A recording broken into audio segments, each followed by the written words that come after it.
সেনাবাহিনীর বক্তব্য আমি তো সেখানে হচ্ছে আমি মানে আমার ডিরেক্ট স্পিচ সেখানে কোটেশন দেওয়া ছিল, একদম ডিসক্লোজ তো ওখানে করা হয়েছে, একদম ডিরেক্ট স্পিচ আছে যে এখানে যে আমাদের কনভারসেশনটা কি হয়েছে, ও পাশ থেকে কি আসছে, আমাদের পাশ থেকে কি হয়েছে।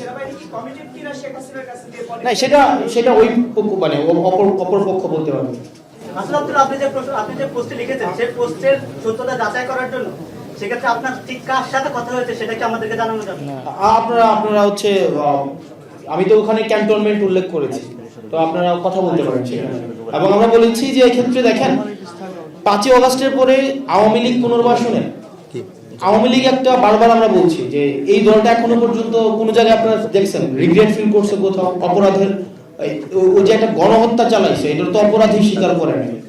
তো আমরা আমাদের জায়গা থেকে স্পষ্ট করতে চাই আওয়ামী লীগের আগে বিচার নিশ্চিত করতে হবে, তাকে দল হিসাবে বিচার নিশ্চিত করতে হবে, অপরাধ স্বীকার করতে হবে, তারপর অন্য কোনো আলোচনা হইলে হইতে পারে, এর আগে কোনো ধরনের আলোচনা হইতে পারবে না, ইম্পসিবল, এটা অসম্ভব। আমরা বলেছি যে 5ই অগাস্টের পরে আওয়ামী লীগের নাম পুনরাবৃত্তি করছি, 5ই অগাস্ট পরে আওয়ামী লীগের নাম, মার্কা এবং আদর্শ এই তিনটাই হচ্ছে অপ্রাসঙ্গিক।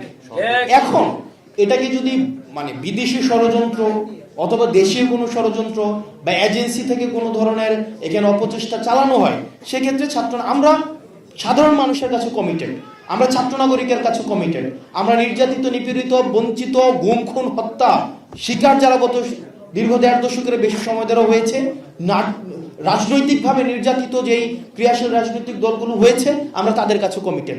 কোনো এজেন্সি, কোনো বিদেশি কোনো হচ্ছে কোনো কর্তৃপক্ষ কারো কাছে আমরা কমিটেড না। Thank you.